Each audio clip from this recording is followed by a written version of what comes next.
And this is to keep you from health care. That's what this is.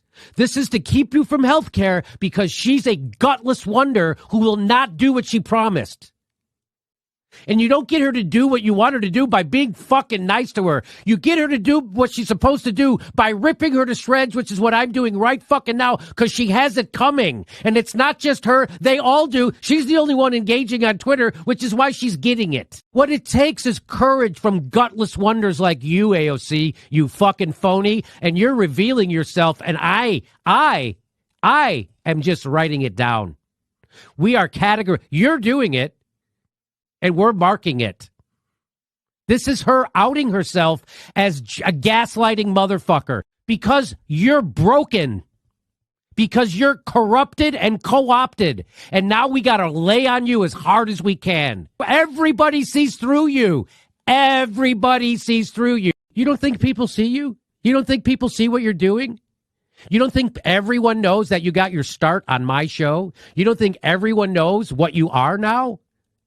Some people are having a hard time actually admitting it to themselves, but they know. They know. These are just regular people outing AOC left and fucking right. She's got 10 million sycophants, and she's still getting owned on fucking Twitter. 10 million followers she has. 10 million. And she can't force a Medicare for all vote? She is not fighting for you, and she's doing it again. She's fucking gaslighting you into thinking you can't have a vote on Medicare for all, and she is doing it at the top of her lungs. And go on Twitter and fucking give it to her. We're going to fucking haunt you. And we are not letting you off the hook. And we'll primary your ass if you don't fucking do this. What's the point? We could have Joe Crowley not do Medicare for all, or we could have you not do Medicare for all. We could have Joe Crowley vote with Nancy Pelosi, or we could have you vote with Nancy Pelosi. She's saying we're going to make it harder for them. Oh, we're going to make it harder for you, AOC. We're going to make it harder for you. In that article, it said they talked about Dave Rubin, and they said Dave Rubin, who has interviewed white nationalists, this and that, and Bob, and they named everything anti-this and anti-trans activists. And I go, yeah, he does an interview show. That's what, if you're a journalist, you know, you could say that about fucking Walter Cronkite. You could say that about anybody who's supposed to be doing interviews. They're supposed to be interviewing fucking people from all walks of life. Phil Donahue. I grew up on Phil Donahue. I know who David Duke is because he was a regular on the fucking Phil Donahue show.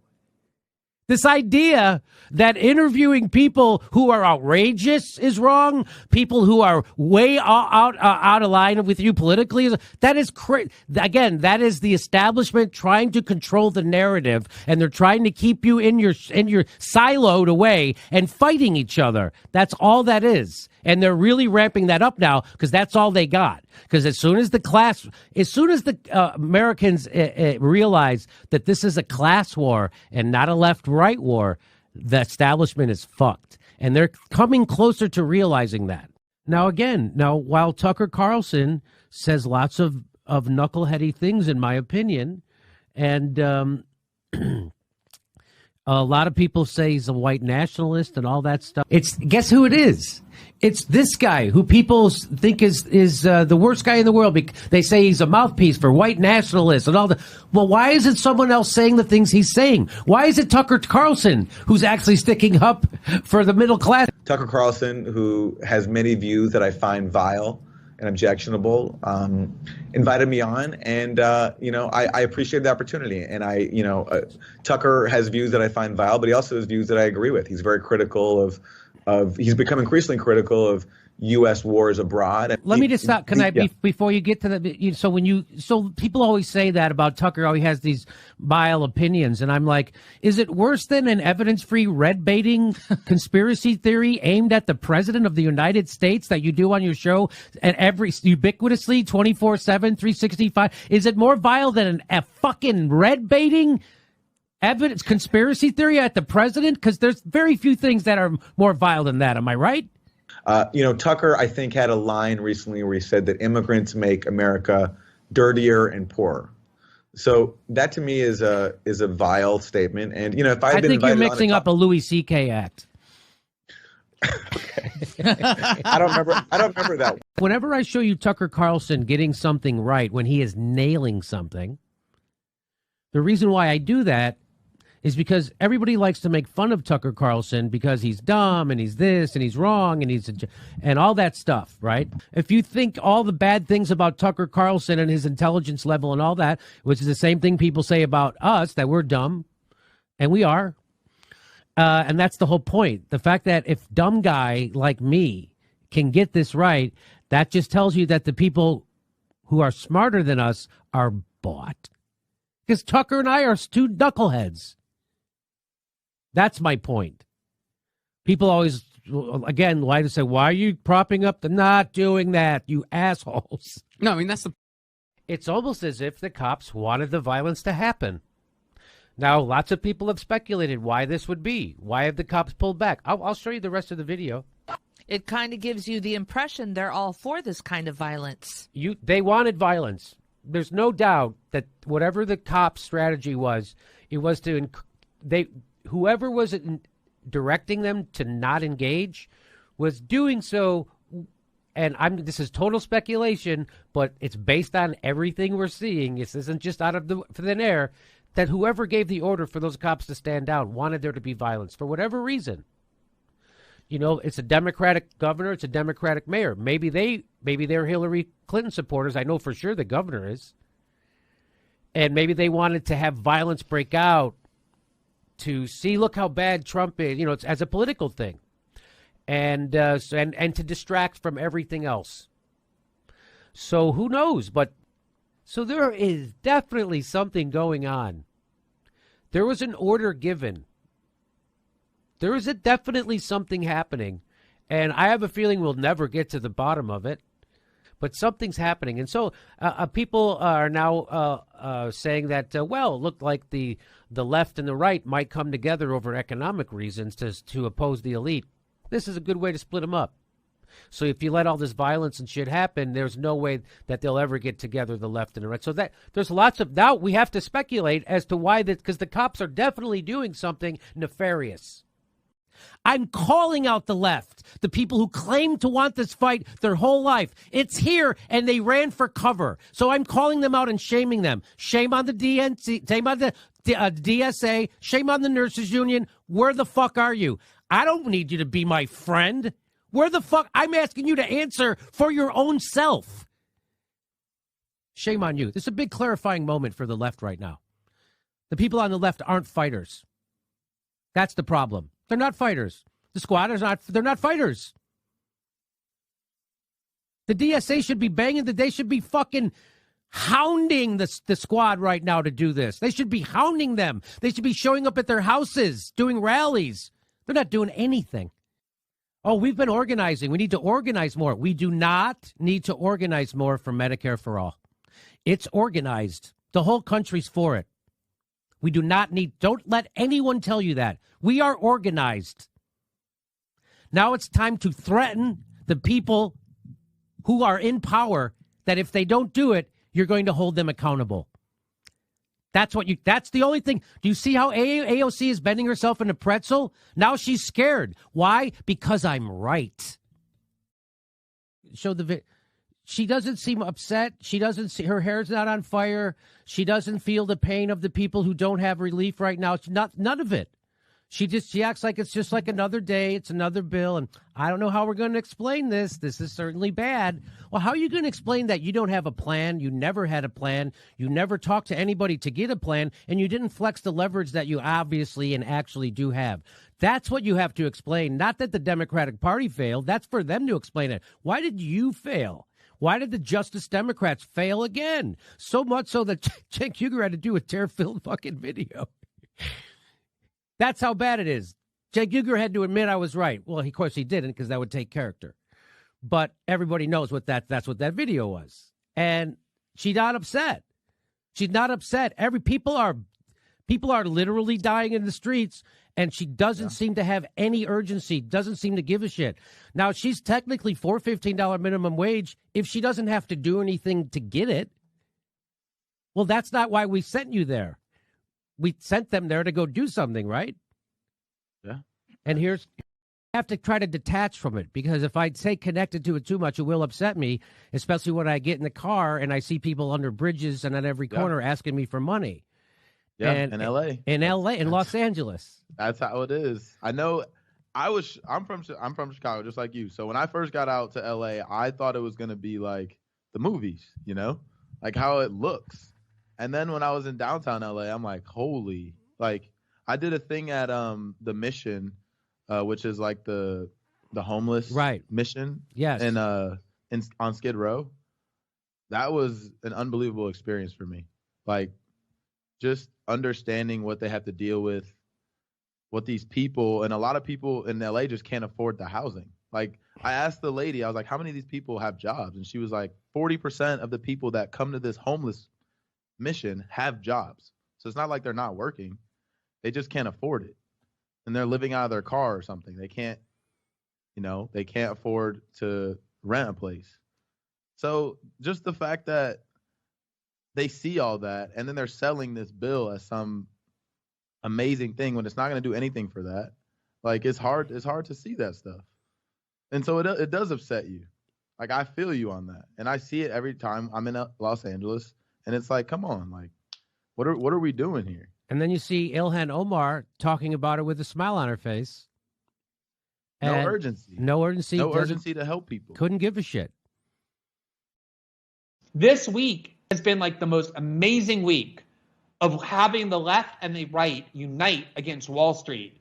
Almost everybody across the spectrum supports what those Redditors are doing and is thrilled to see these hedge fund leeches suffering. And it has it's created a major opportunity to regulate, to legislate, to reform. And Ted Cruz, whatever you think of him, reached out by saying, I agree with AOC about this. So that was an opportunity for right and left to join together to do something that supposedly her main reason for existing as a political figure, which is fighting income inequality. And instead she turns around and says, fuck you, I don't want to work with you. You guys got me murdered. You're a white supremacist. And suddenly the two camps divide again. And over here you have the red team and over here you have the blue team cheering like morons at a fucking high school football game again because she ruined that movement because all she wants to do is attack Republicans and fortify the Democratic Party. That is what the left has become, and they know it. And that's why all that's left for them to do is do things like talk about your personality and occasionally mine. It is stunning to see AOC turn into Adam Schiff. It is stunning to me to see her just totally focus all her ire. And it started for me, a man who aligns with Boogaloo Boys. Who are the Boogaloo Boys? What is that? I don't even know what that is. Do you, Ron? I don't know. Is that like the Proud Boys? I think Steph, look so. up Boogaloo I'll look Boys. at Boogaloo. My guess is they're Proud Boys who like to dance. I think they're probably Proud Boys with rhythm.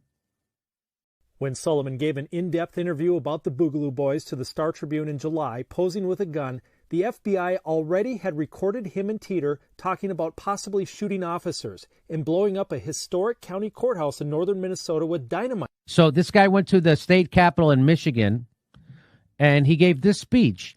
Now, Ron, I want you to listen to this speech and tell me how much of this you agree with. Because we're told these people are maniacs. Yes, they're loosely organized, far-right, anti-government, and extremist political movement in the United States, according to Wiki. Okay. In a meeting back in June, the undercover agent recorded Solomon saying, if we get to the point where we engage with the police, I'm not going to stop. Then I'm going to hang out in the area, move and set up in a better location, and I'm going to keep going until I'm not taking out people anymore. What's happening there is a right-wing militia guy reaching out to the left-wing people in BLM and Antifa saying we have more in common than our government wants us to think. Both Solomon and Teeter also made threats to kill politicians and members of the media. You don't reach out to that guy? You don't reach out to that guy? Reach out to a Boogaloo Boy. Not at all. You don't reach out to somebody. So people who are anti-war, they're not Americans. You can't come together to work against war with someone. Well, but this is not. Look, that guy said he's working with Black Lives Matter against police brutality. You can't work. That guy's working. He said he's working with Black Lives Matter against police brutality. So your idea is to not. So we can't talk at the same time. As a group, they are not interested in racial justice. We want to bring our soldiers home. I don't. Did he say anything there that you could disagree with? A man who aligns with Boogaloo Boys. Who are the Boogaloo Boys? What is that? I don't even know what that is. Do you, Ron? I don't know. Is that like the Proud Boys? I think Steph, look so. up Boogaloo I'll look Boys. at Boogaloo. My guess is they're Proud Boys who like to dance. I think they're probably Proud Boys with rhythm.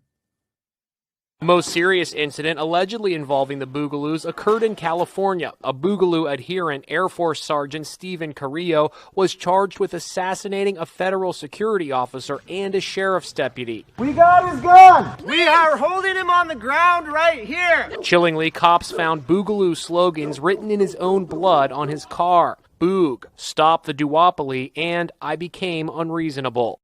So this guy went to the state capitol in Michigan, and he gave this speech. Now, Ron, I want you to listen to this speech and tell me how much of this you agree with. Because we're told these people are maniacs. Yes, they're loosely organized, far-right, anti-government, and extremist political movement in the United States, according to Wiki. Okay. In another case, the three men allegedly involved in setting fire to a Metro SUV patrol during one of the Black Lives Matter protests in downtown also pleaded not guilty. What's happening there is a right-wing militia guy reaching out to the left-wing people in BLM and Antifa saying we have more in common than our government wants us to think. Heavily armed members of the Boogaloo movement have been appearing at Black Lives Matter protests and also anti-lockdown rallies. We want to bring our soldiers home. I don't. Did he say anything there that you could disagree with, Ron? The U.S. Attorney Office claims all three men have described themselves as members of the Boogaloo movement. Boogaloo is the term to signify a coming civil war. For every broken soldier sent to fight wars that have no point. Boogaloo is a meme. That's it. People say it. People on 4chan say it too. It doesn't mean it's far-right slang. It's just slang. If a guy shows you a picture of his kids, you probably can't kill him afterwards. It's going to be a lot harder for you to kill that guy once he's been humanized. Oh, wait, you've got kids? I got kids. You got a wife? Fuck, you got a mortgage? I got a fucking mortgage. You got a shitty job? I got a fucking, wait a minute. Who are we fighting? They can't have that happen.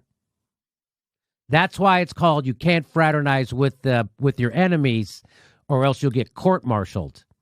And that's what they're doing inside the bounds of the United States right now. They're saying that you can't talk to this person. You can't talk to a right-winger. You can't talk to a Trump voter. You can't talk to a Second Amendment person. You can't talk to anybody, even if they agree with you, because that's not how organizing works. You know how organizing works? If you want to organize workers, you don't show up at the shop floor and go, hey, where are all the Trump voters? All right, you're out. Where are all the Boogaloo Boys? You're out. Where are all the Proud Boys? You're out. Where are all the racists? You're out. Where are all the Second Amendment nuts? You're out. Now who's left over? We're going to organize against the man. That's not how it works. You show up. Here's where we all have a common goal. We all need a raise from our boss. We all need to be unified in a raise for our boss. You don't ask people who they voted for. You don't ask them their fucking political beliefs. You rally people around a cause. That's how you organize people. You don't show up at the shop floor. All the Trump voters, you're out. Who's racist? You're out. Who's Second Amendment? You're out. Libertarians, I'm not flirting with you. You're out. Who's out? Now who's left? Nobody. That's who's left. And so that's what they're doing now in the United States. They want to make it toxic. They want to make you afraid to fraternize with other Americans because it helps their political agenda. That's the Democratic Party. The Democratic Party wants you to keep thinking half the country is your enemy.